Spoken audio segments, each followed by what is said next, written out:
I don't think Biden knew what was happening.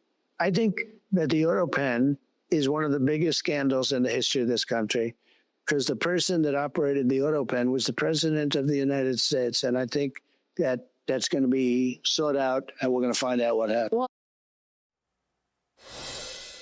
President Trump last weekend on Sunday Morning Futures discussing former President Biden's mental fitness while in office. The House Oversight Committee is now expanding its investigation into Biden's alleged mental decline. It is set to interview 5 members of the Biden administration, including former Chief of Staff Ron Klain, former counselor to the president Steve Ricchetti, former senior advisor to the president Mike Donilon, former Deputy Chief of Staff for Policy Bruce Reed, and former senior advisor to the president for communications Anita Dunn.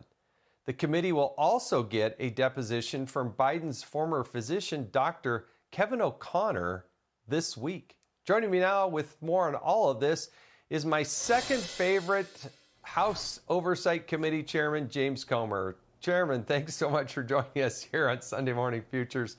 I say that because I used to be the chairman, so you're definitely ahead of Trey Gowdy. I can promise you that. Tell us, though, seriously, where are you at with this investigation? Tell us where you're at with this investigation and who's up next. Dr. O'Connor is scheduled to come in Wednesday for a deposition. We asked him to come in, and he agreed to come in a few weeks ago. Then he declined the night before. So I issued him a subpoena. We're serious about this investigation. You heard from President Trump on this show last week.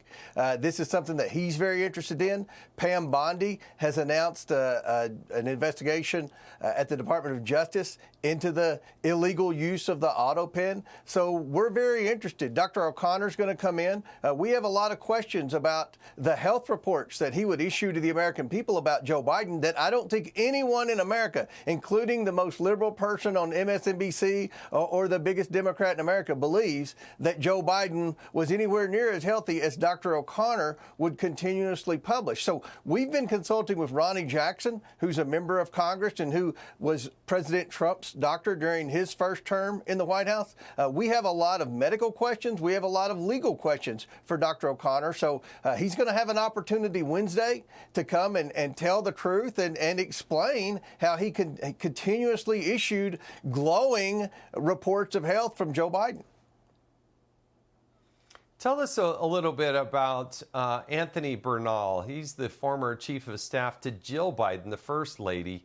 He was supposed to come in and chat with the committee as well. Yeah, and that's another issue that we've had. He did not come in. What's happened, Jason, is President Trump waived executive privilege.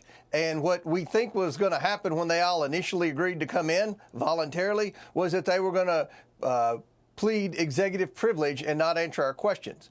They don't have that. President Trump's waived it. They're going to have to answer our questions. And if they don't answer our questions, or if they don't show up for these transcribed interviews and depositions, then we will hold them in contempt of Congress. Our whole conference is united behind getting the truth to this. We want to know who was authorizing the use of the Autopen. We've brought in, a witness already that's identified the inner circle.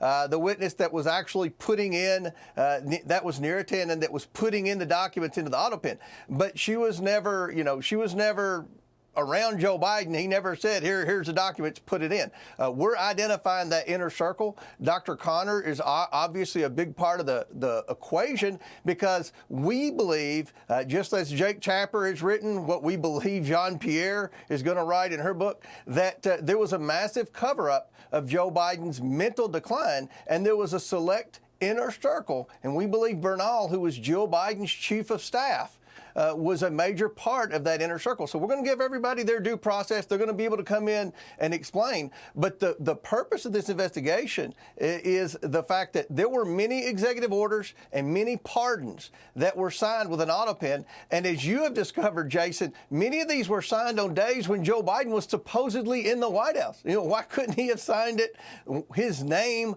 right there? Why did they have to use an Autopen? And why was it such a secretive process? So there are major legal implications of this investigation, and hopefully we'll be able to get the truth to the American people and hopefully do it in a very rapid manner. Yeah, if I have the number right, my recollection is something like 75% of the Autopen signatures happened while President Biden was at the White House. Why would you need an Autopen if you're residing in the White House? And that's a stunning. Exactly. Chairman, you're doing an amazing job getting after this. In the case of Anthony Bernal, didn't show up. Then he got issued a subpoena. Now he has to show up. So congratulations, sir. It's going to be that much more difficult. House Oversight Committee Chairman James Comer, thank you so much for joining us. Hi, everyone. I'm Brian Kilmeade. I want you to do me a favor. I want you to click to subscribe to the Fox News YouTube page. This is the only way that I know for sure that you're not going to miss any great commentary, any great news bites, any great interviews coming your way on Fox. You can get it all here on YouTube. So subscribe right now.